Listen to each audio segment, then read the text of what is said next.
The snow fell so thick that Marcus Reed could barely see 10 feet ahead. His truck's wipers struggled against the onslaught, scraping frantically across the windshield as he navigated the mountain road back to Frostvale. After a 12-hour shift on the construction site, his shoulders ached and his eyes burned with exhaustion. All he wanted was to get home to Lily, to make sure his 8-year-old daughter had eaten dinner and finished her homework. The radio crackled with a weather warning. Road closures, whiteout conditions. He should have left the site earlier, but the foreman needed someone to secure the equipment before the storm hit in full force. Marcus never said no to overtime, not when there were bills to pay and a daughter to feed on a single income. His headlights caught something in the distance, a shape, standing motionless in the middle of the road. Marcus's military training kicked in before his conscious mind could react. He pumped the brakes carefully, feeling the truck slide slightly on the ice before coming to a halt. Through the swirling snow, he could make out a figure. A woman, young, maybe early 20s. She stood barefoot in the blizzard, wearing nothing but a thin dress that whipped around her legs in the wind. "Jesus Christ," Marcus whispered, throwing the truck into park. He grabbed his work jacket from the passenger seat and stepped out into the storm. The cold hit him like a physical blow, stealing his breath. How long had she been out here? "Miss? Miss, can you hear me?" She didn't respond. Didn't even seem to register his presence. Her eyes were open but unfocused, her lips taking on a dangerous blue tint. Marcus had seen hypothermia before, during his deployment in the mountains of Afghanistan. She had minutes, not hours. He wrapped his jacket around her shoulders. "I'm going to get you to the hospital, okay? Can you walk?" Still nothing. Her body trembled violently, but her expression remained blank, as if she were looking at something very far away that only she could see. Marcus made a decision. He scooped her into his arms, she weighed almost nothing, and carried her to the truck. Her skin was ice against his hands. He cranked the heat to maximum and grabbed the emergency blanket from behind the seat, tucking it around her shaking form. "Frostvale General is 20 minutes away," he said, more to himself than to her. "You're going to be okay. Just stay with me." He put the truck in gear and started driving, glancing over every few seconds to make sure she was still breathing. Her eyes had closed now, which worried him more than when they'd been open. "What's your name?" he asked. "Where did you come from?" No answer. Just shallow, ragged breathing. Marcus's mind raced through possibilities. Had there been a car accident? He hadn't seen any vehicles on the road. Had she wandered from one of the mountain lodges? But the nearest resort was miles away, and she was dressed like she'd been at a formal dinner, not a ski trip. Something about this didn't add up. The way she stood in the road, not seeking help or trying to flag him down, the complete absence of recognition in her eyes, the fact that she was out here at all, in the middle of a blizzard, with no coat, no shoes, no visible injuries except for what the cold itself had done. He reached for his phone to call ahead to the hospital, but there was no signal. The storm had taken out the cell towers. "Damn it," he muttered. The woman stirred slightly, her lips moving. Marcus leaned closer, trying to hear. "Don't," she whispered, so faint he almost missed it. "Don't. Hospital. You need medical attention," Marcus said firmly. "You're hypothermic. You could lose your toes, your fingers. Please." Her eyes opened, and for the first time, there was clarity in them. Clarity and fear. Pure animal terror. "No hospital. No. They'll find me." Marcus's training told him to ignore her, to get her professional help immediately. But something in her voice stopped him. He'd heard that kind of fear before, in the voices of refugees who'd fled for their lives, in the whispers of women escaping abuse. "Who's looking for you?" he asked. She closed her eyes again. "I don't. I can't remember. I don't remember anything. But I know I can't go there." Marcus sat at a crossroads, both literal and metaphorical. The turn for Frostvale General was coming up in half a mile. His daughter was home alone, probably watching TV and eating the leftover pasta he'd left in the fridge. This woman needed help he wasn't qualified to give, but that fear in her voice, that desperate plea. He drove past the hospital turnoff and continued toward home. The front porch light was on when Marcus pulled into the driveway of his small house on Maple Street. Through the window, he could see the blue glow of the television. He'd called the neighbor, Mrs. Chen, from the landline at a gas station, asking her to check on Lily and make sure she was okay. Mrs. Chen had promised to stay until he got home. Marcus carefully lifted the woman from the truck.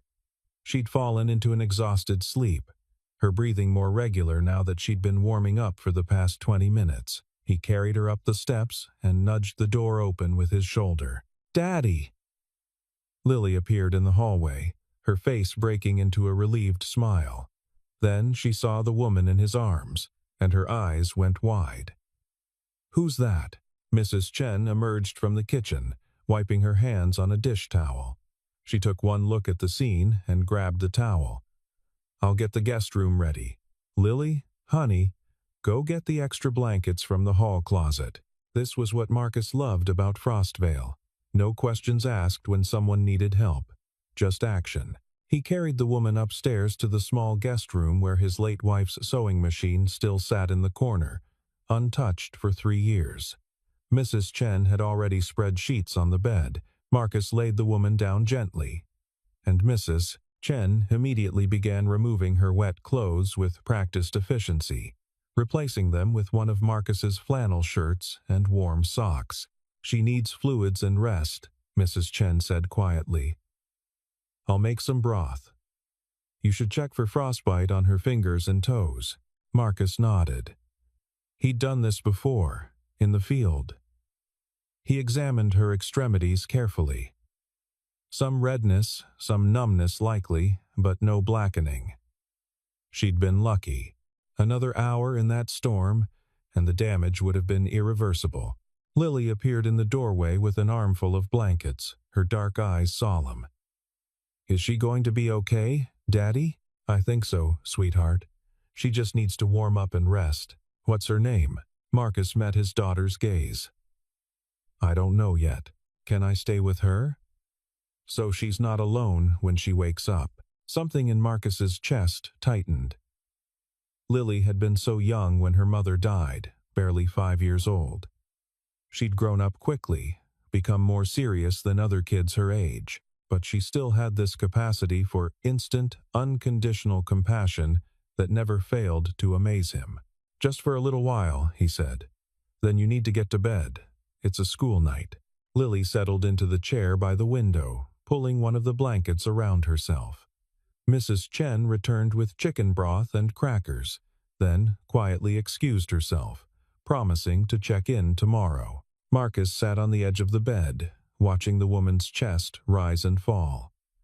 She was younger than he'd first thought, maybe 23 or 24. Her dark hair was matted and tangled, but her features were delicate, refined. Everything about her spoke of privilege. The way her hands looked like they'd never done manual labor. The straightness of her teeth visible when her lips parted slightly in sleep, even the dress she'd been wearing, which Mrs. Chen had hung to dry, and which Marcus now recognized as expensive designer fabric. "Daddy?" Lily's voice was small. "Why doesn't she remember anything?" "I'm not sure, baby. Sometimes when people go through something scary, their minds need time to process it. Like when Mommy died, and you wouldn't talk for a while." Marcus swallowed hard. "Yeah, kind of like that." They sat in silence for a while.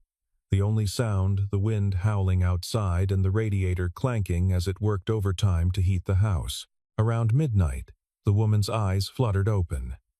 She looked around the unfamiliar room, with panic rising in her expression until her gaze landed on Marcus. "You're safe," he said quietly. "You're in my home. This is my daughter, Lily." Lily waved shyly from her chair. The woman tried to speak, but her throat was too dry.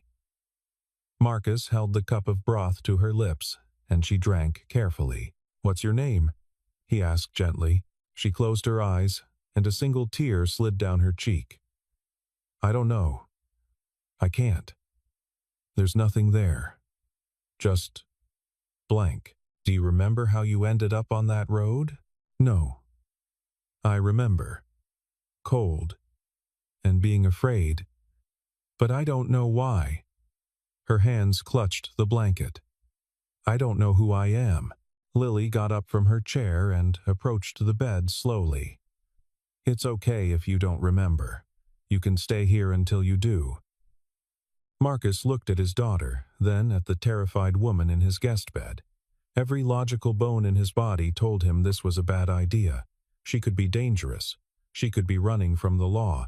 She could bring trouble to his door. But he'd learned in the war that sometimes you had to trust your gut, and his gut told him that this woman wasn't a threat. She was a victim. What should we call you? Lily asked. Everyone needs a name. The woman thought for a moment. Eva, she said finally.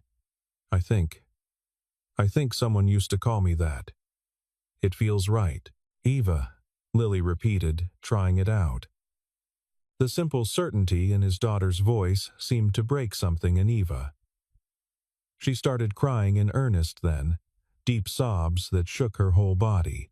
Marcus and Lily exchanged a glance, and without discussion, they both moved to sit on either side of the bed, offering silent comfort until the storm of tears passed. When Eva finally fell back asleep, Marcus carried Lily to her own room and tucked her in. She's really sad, isn't she? Lily whispered. Yeah, sweetheart. She is. We're going to help her, right? The way people helped us when Mommy died? Marcus kissed his daughter's forehead. Yeah, baby. We're going to help her. He went back to the guest room and settled into the chair Lily had vacated. Eva slept fitfully, occasionally whimpering or jerking awake with panic in her eyes until she saw Marcus and remembered she was safe. Outside, the snow continued to fall, covering the world in white. Covering tracks, covering evidence, covering whatever trail had led Eva to that empty mountain road. 3 days passed. The storm cleared, leaving Frostvale buried under 2 feet of snow. Schools were closed, and Marcus called in to take a few days off work, something he rarely did. But his foreman understood. Eva stayed in the guest room, emerging only for meals. She was terrified of going outside, terrified of being seen. When Marcus gently suggested they should report her situation to the police, help her figure out who she was, she'd had a full-blown panic attack. No police, she'd gasped, hyperventilating. No hospitals, no official records. They'll find me. Who? Marcus had asked, but she couldn't answer. She didn't know. What troubled Marcus more than her fear was the way Eva moved. She was clearly educated, clearly from wealth. The way she held a teacup with her pinky slightly raised, unconsciously elegant. The way she sat at the table, back perfectly straight. When she'd walked past the old upright piano in the living room, her fingers had twitched, and she'd frozen. Do you play? Marcus had asked. Eva had stared at the keys like they might burn her. I think I do, but I can't remember learning. She'd touched middle C, and then her fingers had moved on their own, playing a few bars of something classical and complicated before she jerked her hand back as if shocked. Lily had been fascinated. She'd appointed herself Eva's companion, bringing her books and puzzles, chattering about school and friends. Eva seemed to relax around the child in a way she couldn't around Marcus. On the 4th day, while Eva was napping and Lily was building a snowman in the backyard, Marcus went through Eva's dress, the only possession she'd had when he found her. He'd meant to do this earlier but hadn't wanted to invade her privacy. There were no pockets, no ID, no phone. But when he examined it more carefully under the light, he found a label. It was a designer brand, several years out of date. The dress itself looked vintage, something from the early 2000s. He also noticed something he'd missed before. Under the collar, faintly embroidered in thread that had faded, were initials E. H. E. H. Eva had chosen that name. Had she known, somehow? Marcus's neighbor, Helen Whitman, stopped by that afternoon with a casserole. Helen was 72, had lived in Frostvale her entire life, and knew everyone's business. She'd heard about Marcus's houseguest through the town grapevine. "Just wanted to bring something by," Helen said, handing over the dish. "I heard you've got company. We're managing, Mrs. Whitman." "Thank you. Is she still here?" "The girl you found?" Marcus hesitated. "She's recovering. May I see her? Just to make sure she's all right?" There was something in Helen's tone that made Marcus wary, but he couldn't refuse without being rude. He led Helen to the living room, where Eva sat curled up on the couch with one of Lily's books. The moment Helen saw Eva's face, she went pale. Her hand gripped the doorframe, and she staggered slightly. "Mrs. Whitman?" Marcus moved to steady her. "Are you okay?" Helen's eyes were fixed on Eva. Specifically, on a small scar just under Eva's chin, barely visible unless you knew to look for it. "What year is it?" Helen whispered. 2003, Marcus said, confused. "December 2003. Helen shook her head slowly. "Dear God." "What can't be?" Eva had looked up from her book, sensing the tension. Helen approached carefully, as if Eva might disappear if she moved too fast. "Child, may I ask you something? Do you remember anything about a fountain? A white fountain with dolphins?" Eva's face went blank, then her hand flew to her throat. Yes, in a garden, white stone. The water was always cold." Her voice trembled. "How do you know that?" "Because I saw your picture next to that fountain," Helen said quietly. 20 years ago, in the newspaper, when you went missing." The room went silent except for the ticking of the clock on the mantel. "That's impossible," Marcus said. "She's in her early 20s. 20 years ago, she would have been a toddler," Helen finished. 2 years old. The daughter of Richard Hart, the billionaire who owned Hart Industries. Her name was Evelyn Hart. She disappeared from their estate in 2003, and they never found her. Eva stood up slowly, the book falling from her lap. No, I would remember. Would you?"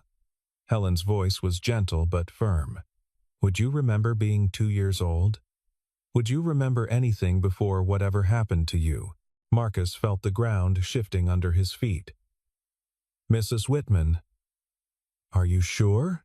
"I never forget a face, Marcus. And that scar, Evelyn Hart had the exact same scar. The newspapers mentioned it specifically when she went missing. A small mark under her chin from when she fell as a baby." Helen pulled out her phone with shaking hands. "I can show you." She pulled up an archived news article on her smartphone. The headline read, "Hart Harris, age 2, vanishes from estate grounds." The photo showed a mansion, a fountain, and a small child with dark curls. And there, clearly visible even in the old photograph, was the scar under her chin. Eva stared at the screen. Then she ran to the bathroom and was violently sick. Marcus sat at his kitchen table with his laptop open, drinking his 4th cup of coffee. It was 2 in the morning, and he'd been reading for hours. Lily was asleep upstairs. Eva was in the guest room, door locked, having not spoken a word since Helen Whitman left. The story of Evelyn Hart's disappearance had dominated the news cycle for months in 2003. Richard Hart, founder and CEO of Hart Industries, a multinational conglomerate worth billions, had been hosting a small gathering at his estate in the Cascade Mountains. His wife had died in childbirth, and Evelyn was his only child, the sole heir to his empire. During the party, 2-year-old Evelyn had been playing in the garden under the supervision of her nanny. But when the nanny stepped inside to answer a phone call just for a moment, she'd insisted later Evelyn vanished. The estate was searched. The grounds were combed. Dogs were brought in. The FBI launched a massive investigation. Rewards were offered, but Evelyn Hart had disappeared without a trace, as if the earth had swallowed her whole. The theories had been endless. kidnapping for ransom, though no demands ever came, accidental drowning in the nearby lake, though no body was found, a predator from the woods, corporate espionage turned violent. Richard Hart had spent the rest of his life searching. He'd hired private investigators, psychics, anyone who claimed to have information. He'd never given up hope, and then, 15 years after his daughter's disappearance, he died of a heart attack, his fortune passing to a trust managed by his former second-in-command, a woman named Margaret Sloan. Marcus found photos of Margaret Sloan. She was in her 50s, sharp-featured, with steel-gray hair and eyes that could cut glass. She'd been with Hart Industries since its inception, Richard Hart's right hand. When he died, she'd become CEO, with the stipulation that if Evelyn was ever found, the company would revert to her. But Evelyn was never found. Until now, Marcus heard footsteps on the stairs and looked up to see Eva standing in the kitchen doorway. She'd pulled on one of his old sweatshirts, and her hair was tangled around her face. "Can't sleep?" he asked. "Can't stop thinking." She sat down across from him. "What did you find?" Marcus turned the laptop toward her. "Your father never stopped looking for you." Eva stared at the screen, at the photo of Richard Hart, a man with kind eyes and gray hair, holding a picture of a toddler. The caption read, "Richard Hart on the 10th anniversary of his daughter's disappearance. I will never stop searching." "He looks sad," Eva whispered. "He spent millions trying to find you. The FBI file is still technically open. Then why don't I remember any of it?" Eva's voice broke. "Why don't I remember him?" "My own father? The brain is complicated," Marcus said. "Trauma, especially early childhood trauma, can." "This isn't just trauma, Marcus." Eva's hands were shaking. "I remember things. Not memories exactly, but feelings. Being afraid. Being cold. A white room with no windows. Piano music, but wrong, too loud. And medicine. Always medicine. Making everything fuzzy." Marcus felt ice in his veins.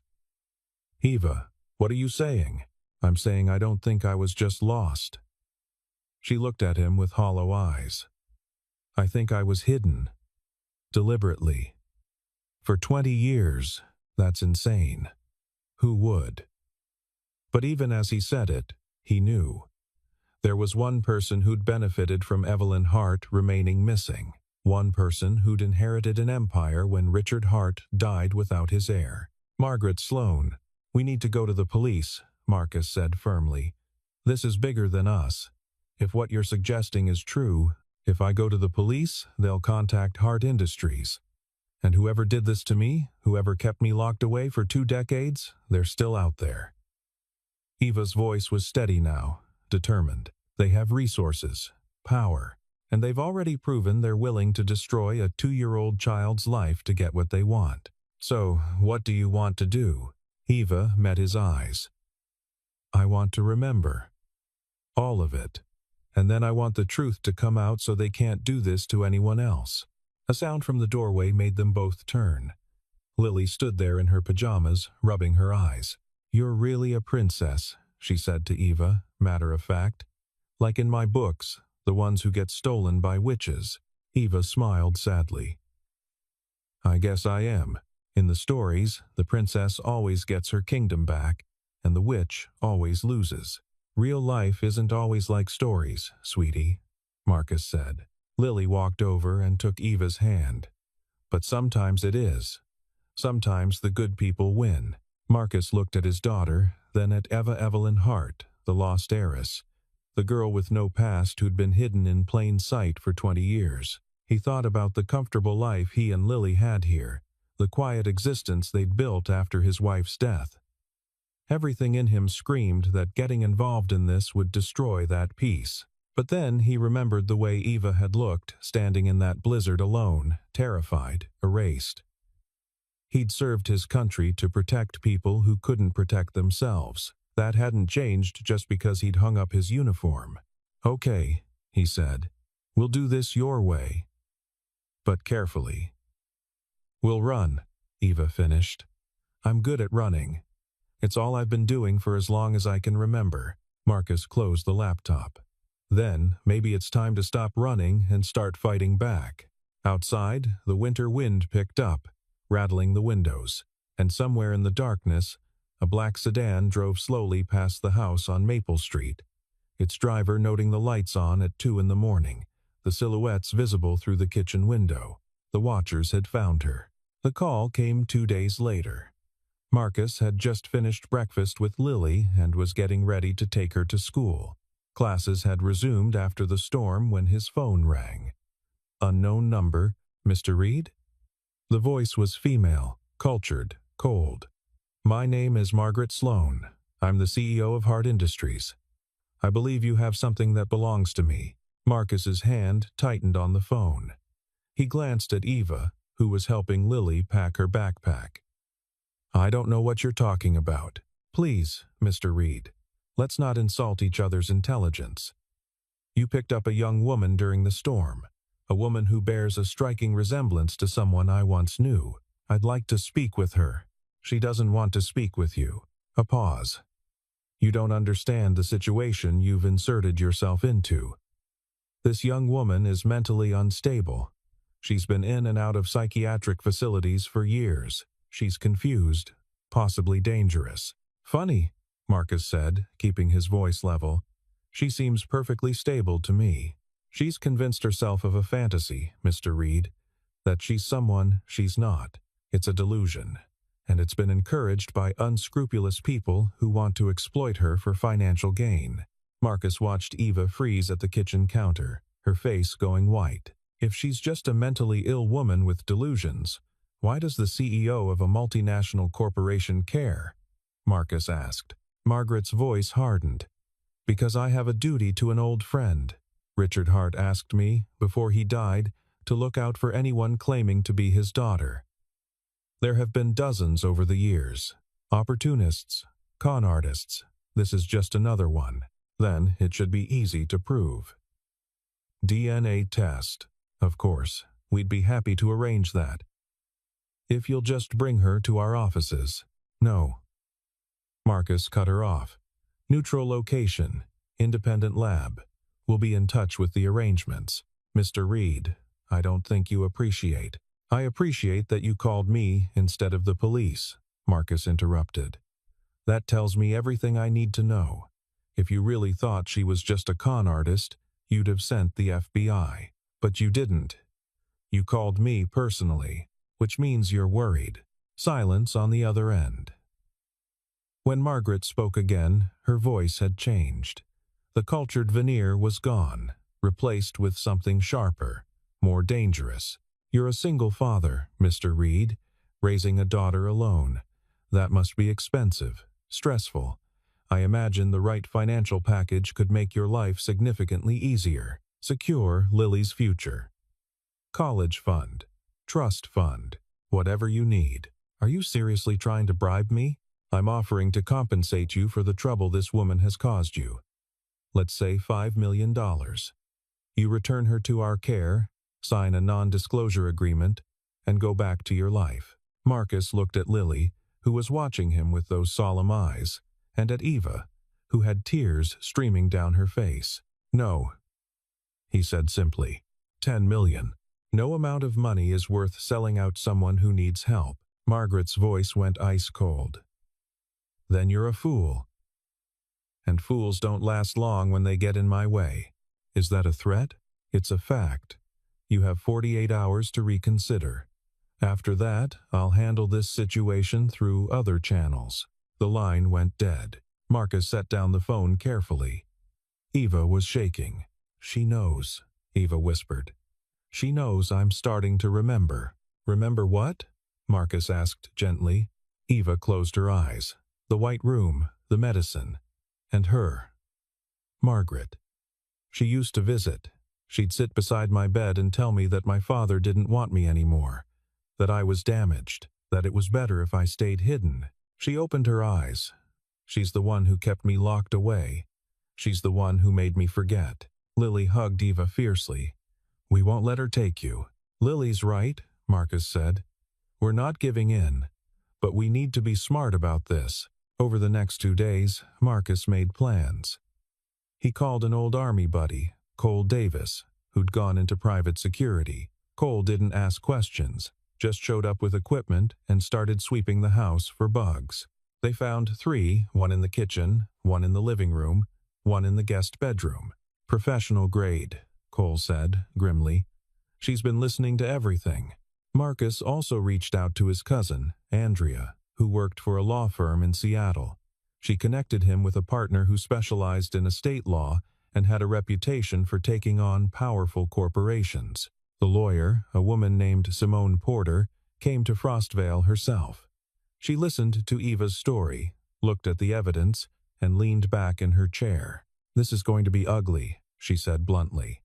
"Hart Industries has unlimited resources and a vested interest in proving Eva is either a fraud or mentally incompetent. They'll come at you with everything they have." "Can we win?" Marcus asked. "If Eva really is Evelyn Hart, yes, but it won't be quick and it won't be clean." Simone looked at Eva. "Are you prepared for your entire life to be scrutinized? For them to dig up everything they can to discredit you?" "My entire life was stolen from me," Eva said quietly. "I don't care what they dig up. I want the truth." "Then we start with DNA," Simone said. "We go to the FBI, not the police. Federal jurisdiction. And we document everything, because this is going to court." That night, after Lily was in bed, Marcus found Eva standing at the living room window, staring out at the street. "There's a car out there," she said. "Black sedan. It's been there for an hour." Marcus looked. Sure enough, parked under a streetlight 3 houses down, was a black sedan with tinted windows. "They're watching," Eva said, "making sure I don't run. Or making sure they know where we are when they decide to act." Eva turned to him. "You should take Lily and leave. Go visit family. This isn't your fight. Like hell it isn't. You think I can just walk away now?" "Marcus, these people are dangerous. They took a 2-year-old child and hid her away for 20 years. They let her father die searching for her. What do you think they'll do to you? To Lily? Exactly what they'll do to you if you face them alone." Marcus stepped closer. "I didn't save you from that storm just to hand you back to the people who put you there." Eva's eyes filled with tears. "Why are you doing this?" "Maybe not, but Lily does. And she's a better judge of character than anyone I've ever met." He squeezed Eva's shoulder. "Besides, someone needs to look out for lost princesses who wander into blizzards." Eva laughed through her tears. Lily said the same thing. Smart kid. The sound of a car door slamming made them both turn. The black sedan was pulling away from the curb, driving slowly past the house. As it passed under the streetlight, Marcus caught a glimpse of the driver, a man in a dark suit, speaking into a phone. "Tomorrow," Marcus said, "we go to the FBI. Tonight, we pack emergency bags, just in case." "You really think they'd try something?" Marcus thought about the coldness in Margaret Sloane's voice, the way she'd tried to bribe him and then threatened him in the same conversation. "I think we'd be stupid not to be prepared," he said. At 3 in the morning, Marcus woke to the sound of breaking glass. He was out of bed instantly, grabbing the baseball bat he kept by the door. He checked Lily's room. First, she was safe, still sleeping. Then, Eva's room empty. He found her downstairs, standing in the living room, surrounded by shattered glass from the front window. A brick lay in the middle of the floor, wrapped in paper. Marcus carefully picked it up and unfolded the paper. 3 words, in block letters. "Give her back." Eva stood frozen, staring at the brick. "They're coming for me," she whispered. "Just like before. When I was little, they came in the night." Marcus pulled out his phone and called Cole. "We need to move. Now. Safe house?" Cole's voice was alert. No trace of sleep. "Yeah, and we need it tonight." Within an hour, Cole arrived with a van. They loaded a protesting, half-asleep Lily inside, along with their emergency bags. Marcus took one last look at his house, his home for the past 5 years. the place where he'd grieved his wife and raised his daughter and locked the door. The war Margaret Sloane wanted had begun. The safe house was a cabin 2 hours outside Frostvale, owned by Cole's uncle. It was remote, off-grid, and about as defensible as a civilian residence could be. Cole stationed himself in the front room with his laptop and enough surveillance equipment to monitor every approach to the property. Lily thought it was an adventure. Eva knew better. On the third day at the cabin, Eva's memories started coming back in full force. Not gradually, not gently, they hit her like a freight train. She was in the kitchen making lunch when the smell of cooking tomatoes triggered something. Suddenly, she was 4 years old, in an industrial kitchen, a woman in white scrubs spooning sauce onto a plate. The woman's face was blank, emotionless. The food was tasteless. And in the corner, a camera watched everything. Eva dropped the spoon, gasping. Marcus was there immediately. "What is it? What do you remember?" "A hospital," Eva said. "Not a regular hospital. Private. Hidden. The windows were painted over. The doors locked from the outside." Her breathing quickened. "They told me I was sick, that my mind was broken, that I needed medicine to fix me."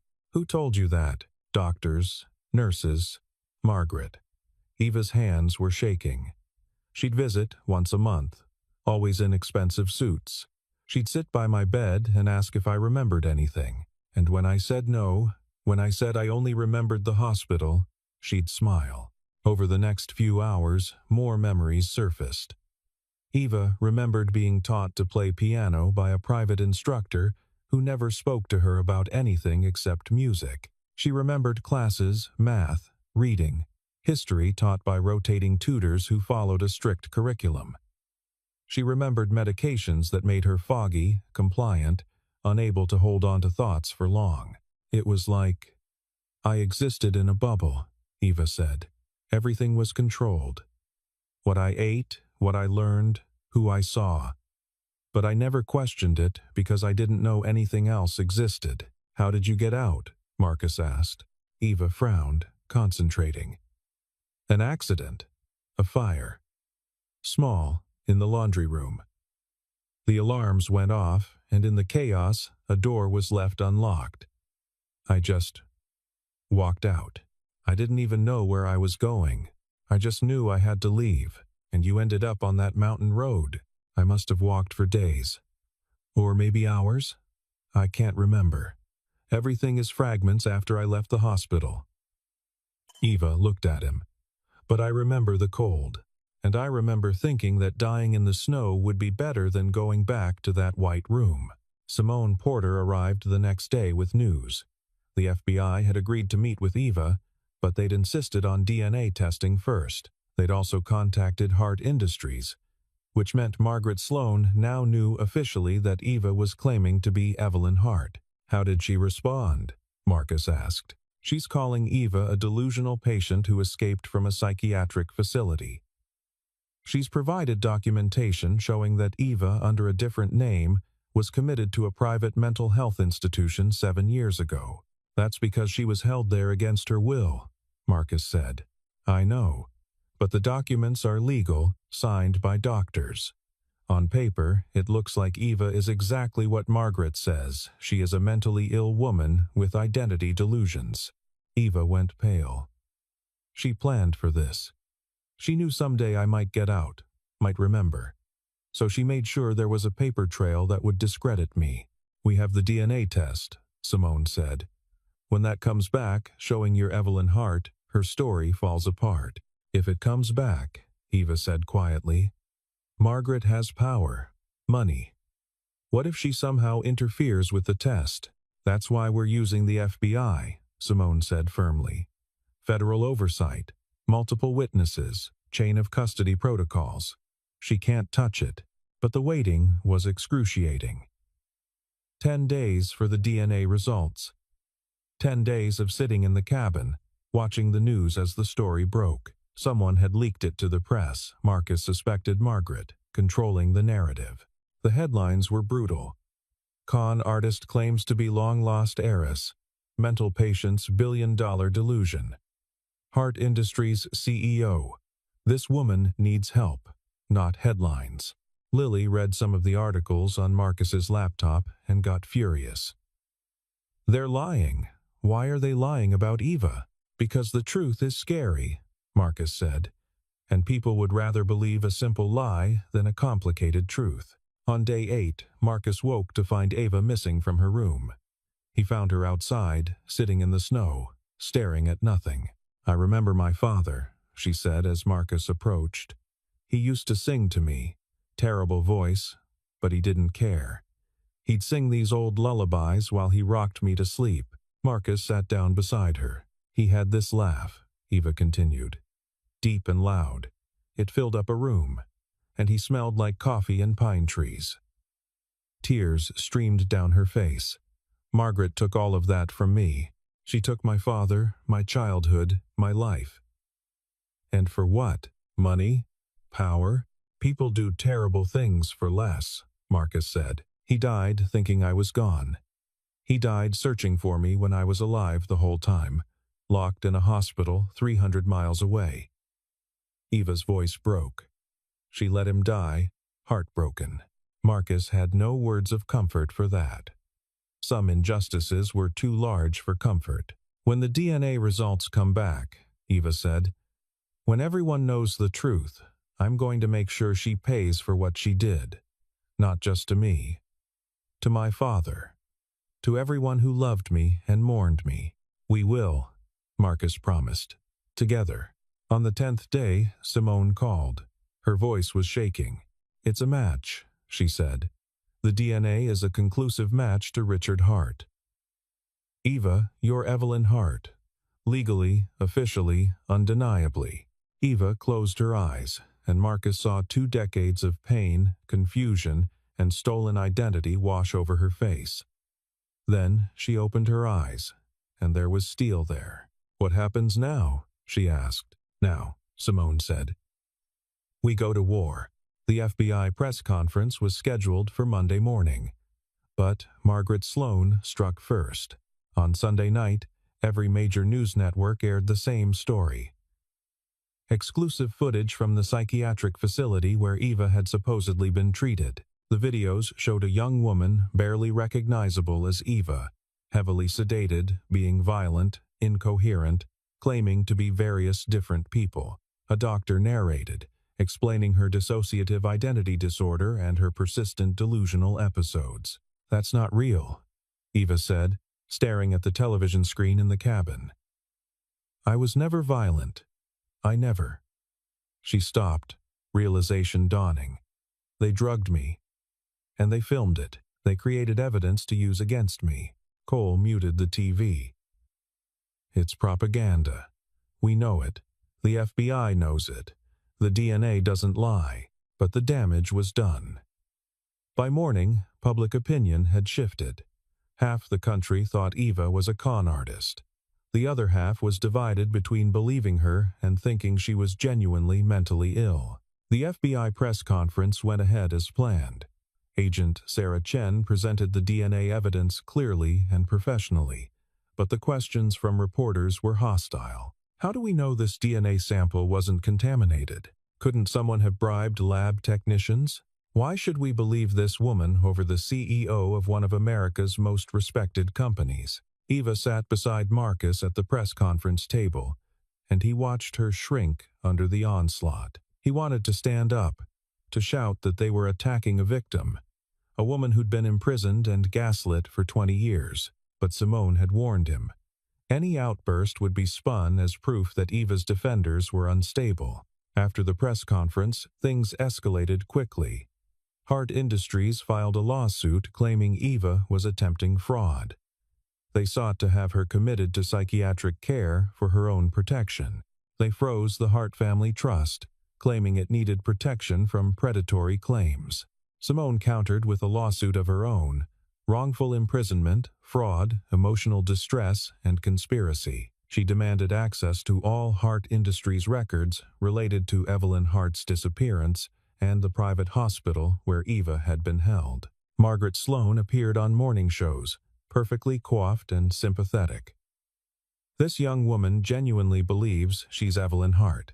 That's the tragedy. She needs treatment, not exploitation by people who see dollar signs. The court of public opinion was brutal. Eva's every movement was scrutinized. Photos of her were analyzed by armchair detectives who claimed to prove she was or wasn't Evelyn Hart based on ear shape, facial features, body language. Meanwhile, Marcus's life fell apart. His employer got pressure from anonymous sources to fire him.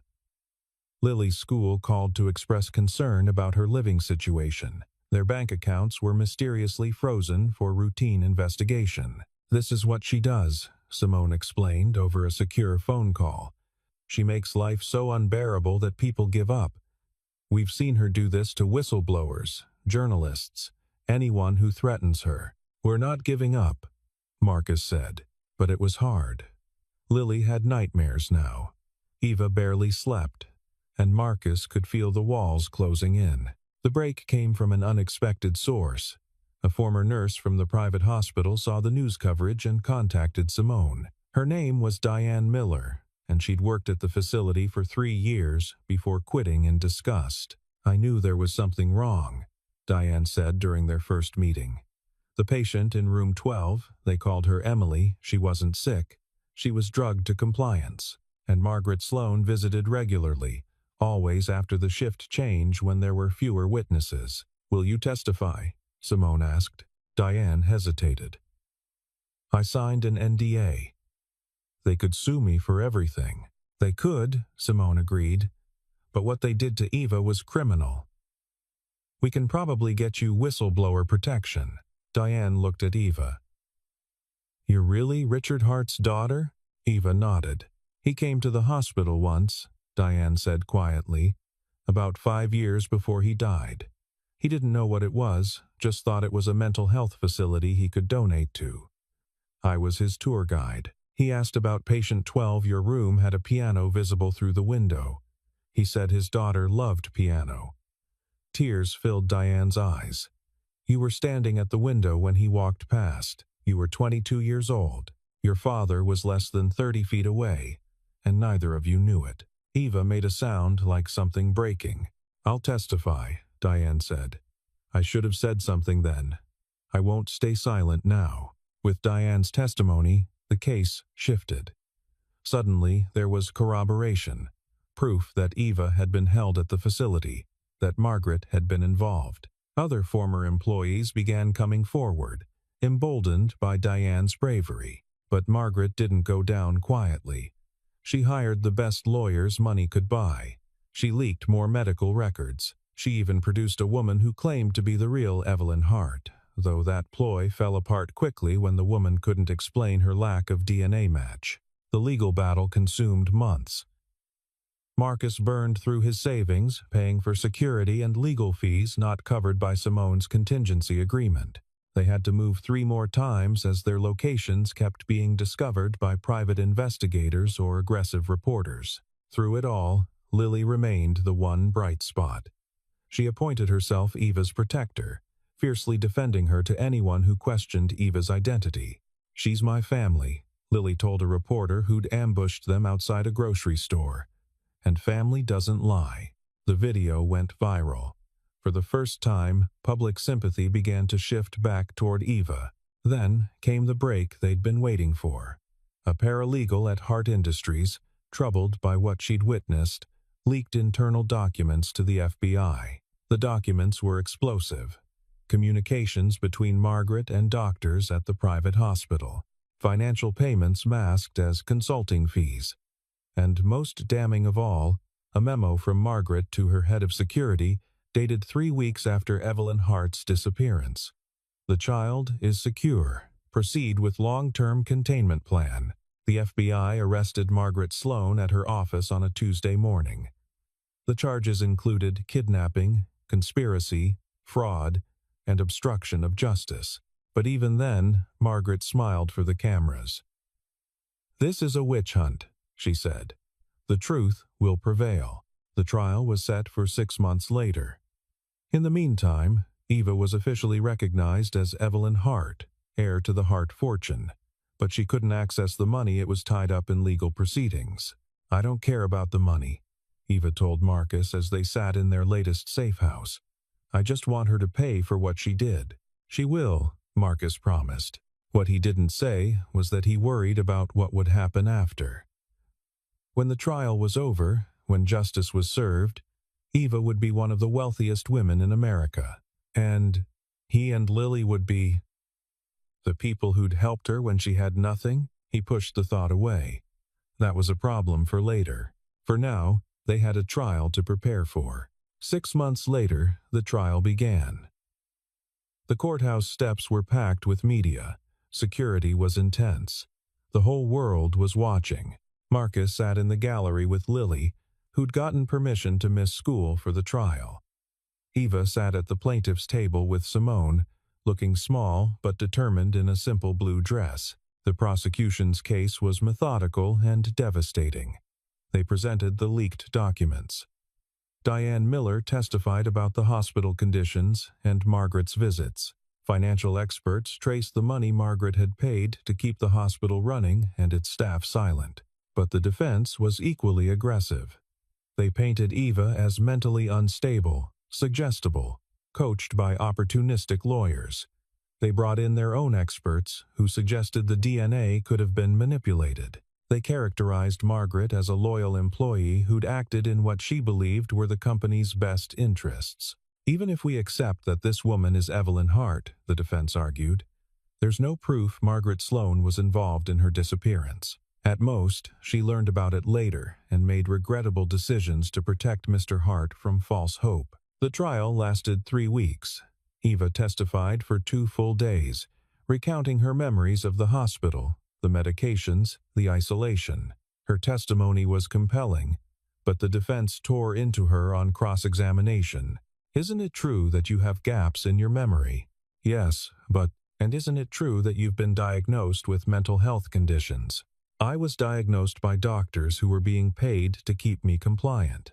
"So you're saying licensed physicians conspired to misdiagnose you?" It was brutal. Marcus watched Eva's confidence crack with each question. By the end of her testimony, she looked wrung out. The defense rested without calling Margaret to testify, a smart move, since it meant the prosecution couldn't cross-examine her. On the final day of the trial, before closing arguments, Margaret's team pulled one last trick. They called a press conference outside the courthouse, and Margaret stood before the cameras with tears streaming down her face. "I loved Richard Hart like a brother," she said. "When his daughter disappeared, it destroyed him. I spent years helping him search, hoping against hope that Evelyn would be found. When this young woman appeared claiming to be her, I wanted to believe it was true. I really did." She paused for effect. "But the evidence suggests she's a very disturbed young woman who's been convinced she's someone she's not. The DNA evidence, while intriguing, could have been contaminated or fabricated. I have submitted to the court new testimony from genetic experts who raise serious questions about the chain of custody." The reporters ate it up. "Are you saying the FBI is incompetent or corrupt?" "I'm saying that when billions of dollars are at stake, we must be absolutely certain of the truth." Marcus watched this on his phone from inside the courthouse, fury building in his chest. She was good. She was so damn good at this. She was spinning the narrative even as the trial was ending. "Don't let her get to you," Simone said, appearing at his shoulder. "The jury has seen the evidence. They've heard the testimony. They'll make the right decision." But Marcus wasn't sure. He'd seen too many guilty people walk free because they had better lawyers and better PR. That night, they all gathered in a hotel room: Marcus, Lily, Eva, Simone, and Cole. The jury was deliberating. They could only wait. Eva stood at the window, staring out at the city lights. "If they find her not guilty," she said quietly, "it means 20 years of my life were stolen, and no one will pay for it." "That won't happen," Lily said fiercely.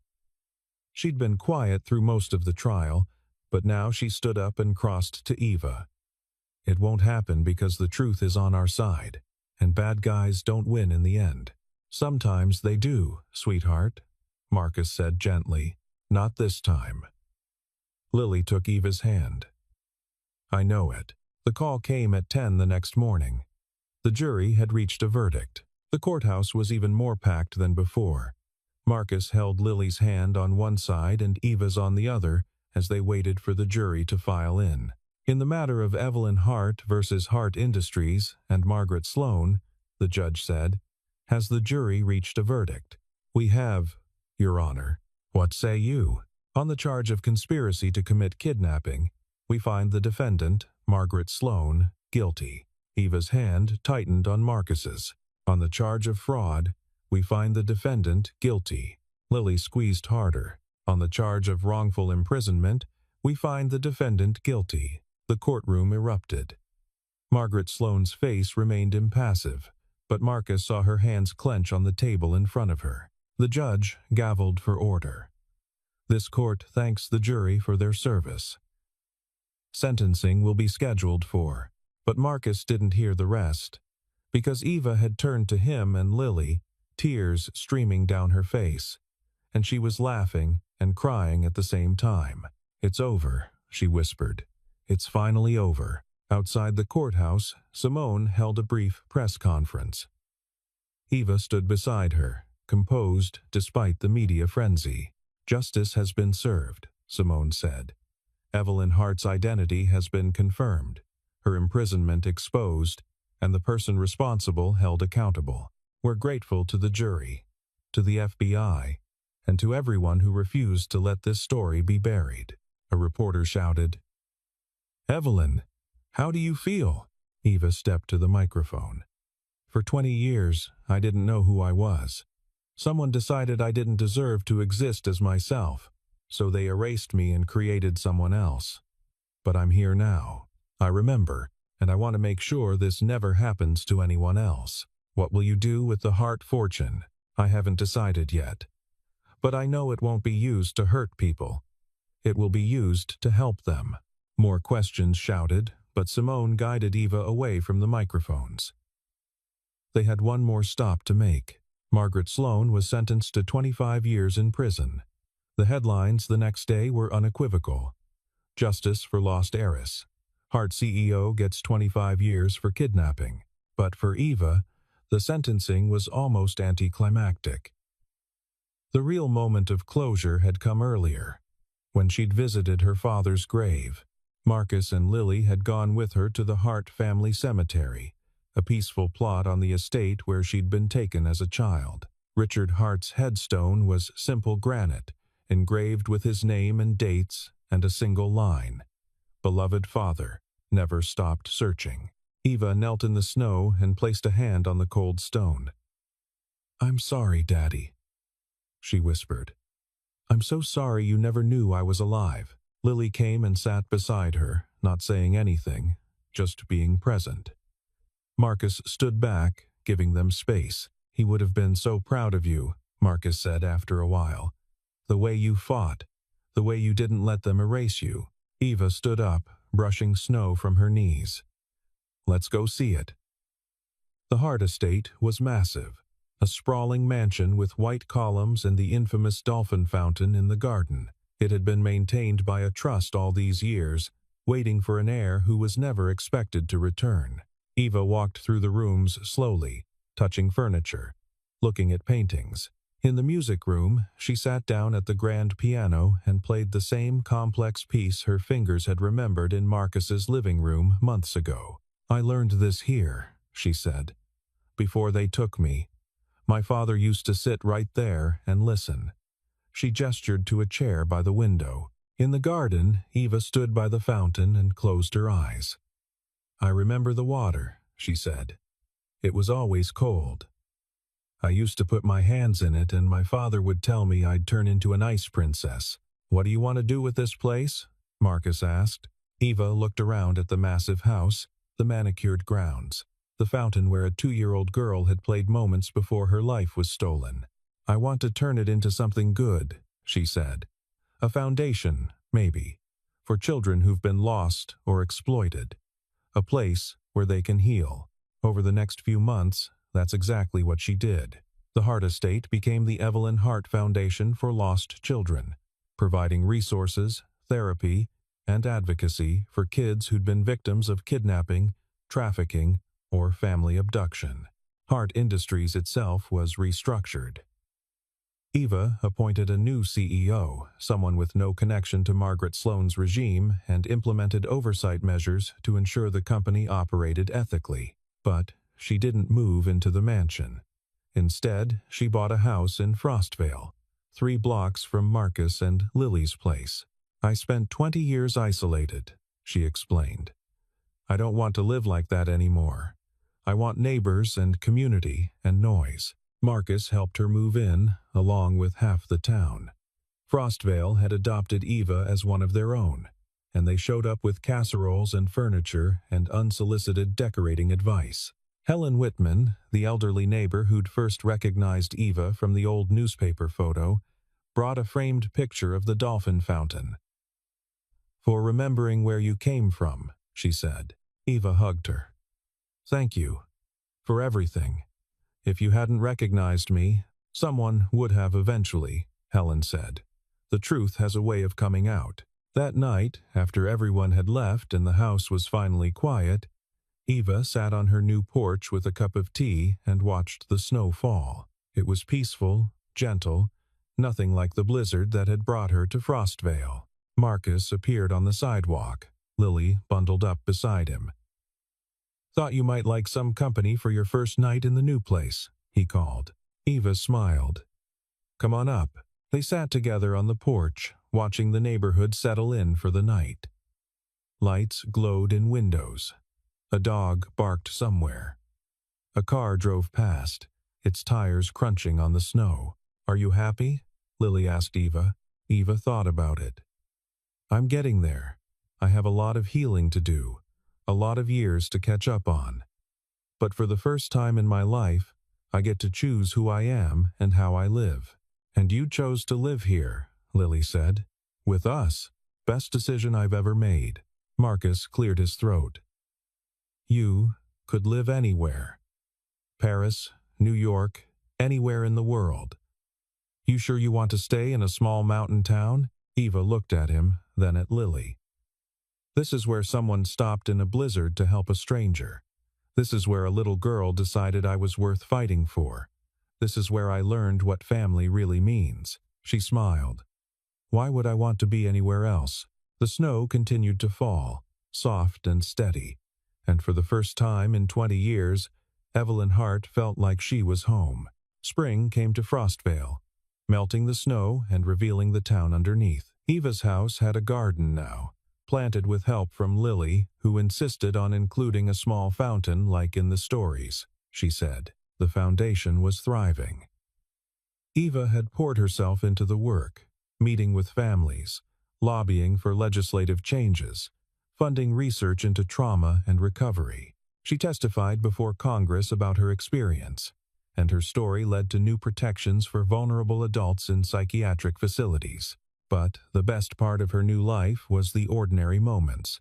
Coffee on the porch with Marcus before Lily woke up for school, helping Lily with homework at the kitchen table, walking through town and having people greet her by name, not because she was the Hart heiress, but because she was Eva, their neighbor. Margaret Sloane's trial had uncovered other victims, 3 other children who'd been taken on her orders over the years, though none had survived as long as Eva. Their families got closure, and Margaret's sentence was extended to life without parole. Eva attended every hearing, every proceeding. She wanted Margaret to see that she hadn't won, that 20 years of imprisonment hadn't broken Evelyn Hart. On a warm afternoon in May, Eva hosted a barbecue at her house. Half of Frostvale showed up. Marcus manned the grill while Lily organized the kids into some elaborate game involving the fountain and water balloons. Helen Whitman cornered Eva in the kitchen. "You know, dear, there's been talk." "About what?" "About you and Marcus." Helen's eyes twinkled. "That man looks at you like you hung the moon." Eva felt her cheeks warm. "We're friends. He and Lily saved my life." "Mm-hmm. And you look at him the same way." Helen patted her arm. I've been alive for 74 years, dear. I know what love looks like. After everyone had left and Lily had been walked home by her father, Eva stood in her kitchen, washing dishes and thinking about Helen's words. Did she love Marcus? Could she even think about that kind of future when she was still piecing together her past? A knock at the door interrupted her thoughts. Marcus stood on the porch, hands in his pockets. Lily forgot her jacket, he said. I'll get it. But when Eva came back with the jacket, Marcus hadn't moved. He was staring at her in a way that made her heart skip. What? She asked. I need to say something, and I need to say it before I lose my nerve. He took a breath. When I found you in that storm, I thought I was just helping someone who needed it. But you've become so much more than that. You're Lily's best friend. You're the person I think about when I wake up and when I go to sleep. Marcus. Eva stepped closer. I'm still figuring out who I am. I spent 20 years being someone else. I don't know if I'm ready for. I know. I'm not asking for anything. I just needed you to know that when you're ready, if you're ever ready, I'll be here. Eva looked at this man who'd stopped in a blizzard, who'd fought for her when the world said she was lying, who'd protected her daughter with his own. And she realized that Helen Whitman was right. I think I'm ready now, she said quietly. Marcus's expression transformed. Yeah? Yeah. I spent 20 years in a cage. I don't want to spend the rest of my life being afraid to live. He kissed her then, gentle and careful, as if she might disappear. And Eva kissed him back, thinking that this moment, this choice, this person was hers, not dictated by Margaret Sloane, not stolen by circumstance, but freely chosen. When they pulled apart, Marcus was grinning. Lily's going to be insufferable about this. She's been plotting to get us together for months. Eva laughed. That kid is too smart for her own good. She gets it from her mother. Marcus's expression softened. Sarah would have liked you. She always said the best family is the one you choose. I choose you, Eva said. Both of you. If you'll have me. Are you kidding? Lily's been planning our wedding since February. They stood on the porch as the sun set, painting the sky in shades of orange and pink. Somewhere down the street, a child laughed. A dog barked. The ordinary sounds of an ordinary evening in an ordinary town.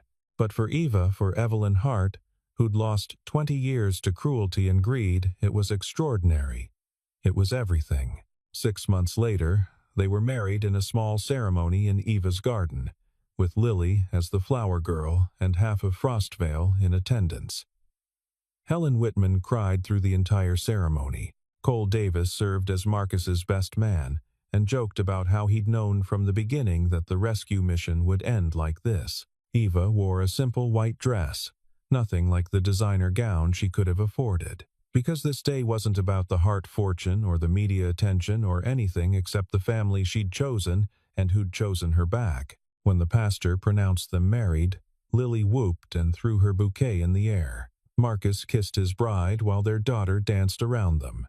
And Eva thought about that night in the storm. The cold, the fear, the desperation, and then she thought about the warmth of Marcus's hand in hers, the sound of Lily's laughter, the feeling of being exactly where she belonged. What are you thinking about? Marcus murmured.